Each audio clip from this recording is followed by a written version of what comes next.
Get your pen and write your story all over again. And this time, learn the lessons, motivate others, and share that inspiration.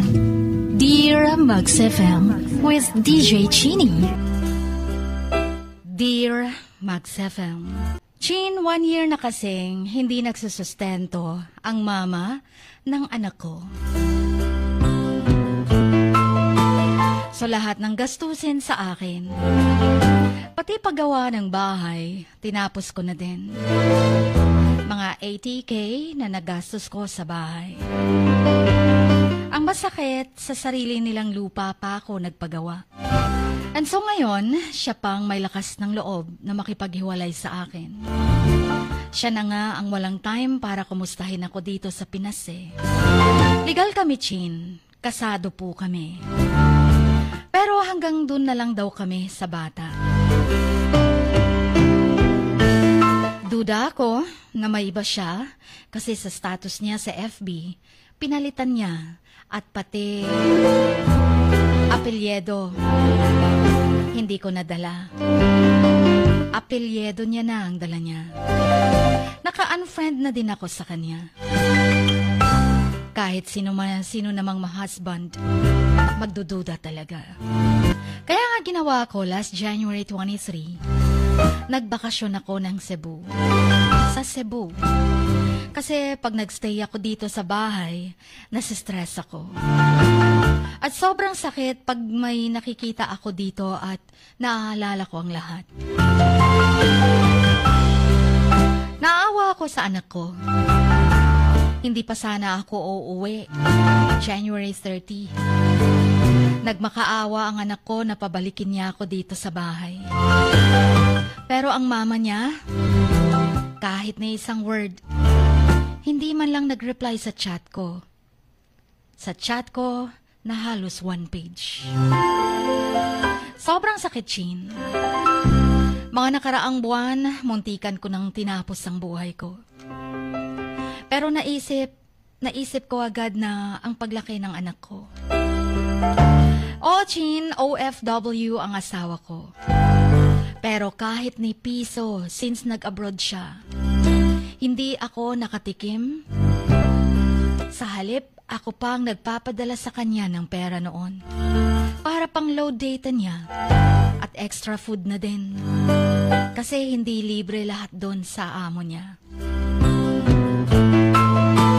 Huli ko nang nalaman, mga 3 months ago, na-scam pala siya ng 100K daw.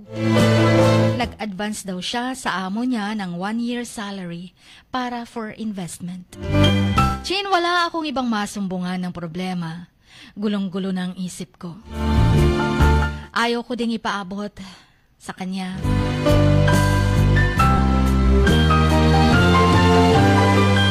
Ayaw kong ipaabot kay mama ang problema ko.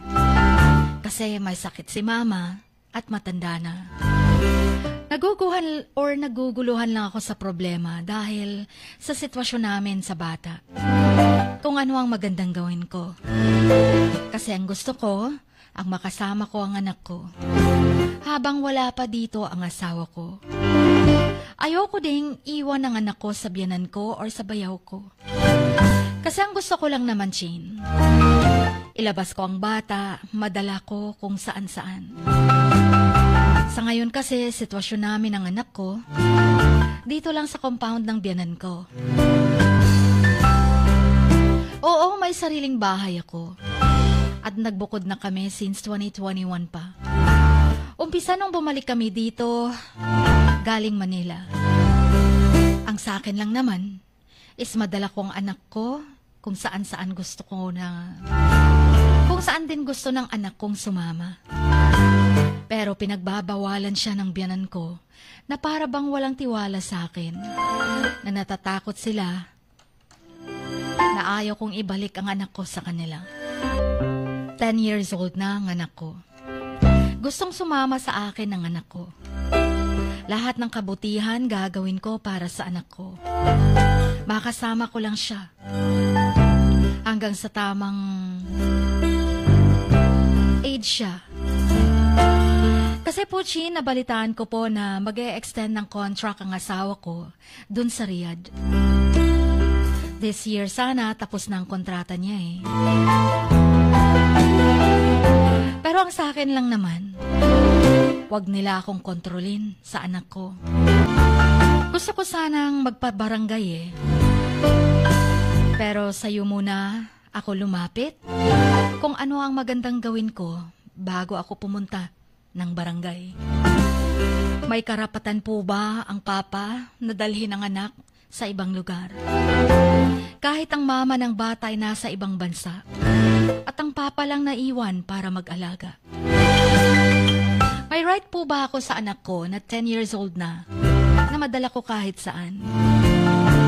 Kaya nga ang mama kasi nasa ibang bansa at gusto ng anak ko na nasa tabi niya lang ako lagi. Sa tingin ko po kasi, mas papabor po sa akin ang bata kaysa dun sa mama niya. Naway mapayuhan niyo ako. Ano bang dapat kong gawin? Maraming salamat po. At sana'y may aral akong matutunan. Dahil issue ko talaga ito sa totoong buhay. Hanggang dito na lamang. Ang inyong kamax, Mr. Anonymous.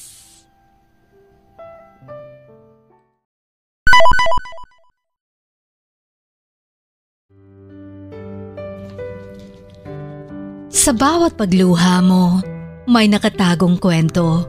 Sa bawat ngiti mo, may gustong sabihin ang puso mo. At sa likod ng iyong halakak at maging sa pagkabiko mo, may mensaheng nakabalot sa iyong pagkatao. At ang tanging nais mo lamang ay mapakinggan ang mga ito ng buong mundo.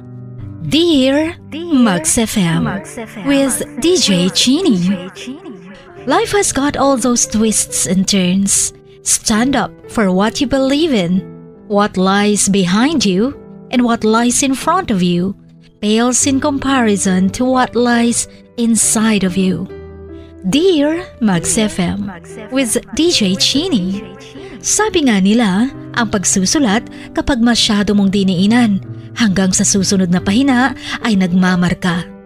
Katulad ng pagmamahal, kapag masyado mong ibinigay ang lahat, yung sakit na gawa ng nakaraan, dala pa rin hanggang kasalukuyan. Dear Max FM, you own your story and you are the author of your own book of life. Don't let others write your script, but let others hear your story and make them inspired. Kaya sumulat na, maging bahagi ng aming programa. Dear Max FM with DJ Chini tuwing Lunes hanggang Biyernes, 1:00 hanggang 3:00 ng hapon sa Max News FM, Sock Sargent. Love, life, and lessons from the past only at Dear Max FM with DJ Chini.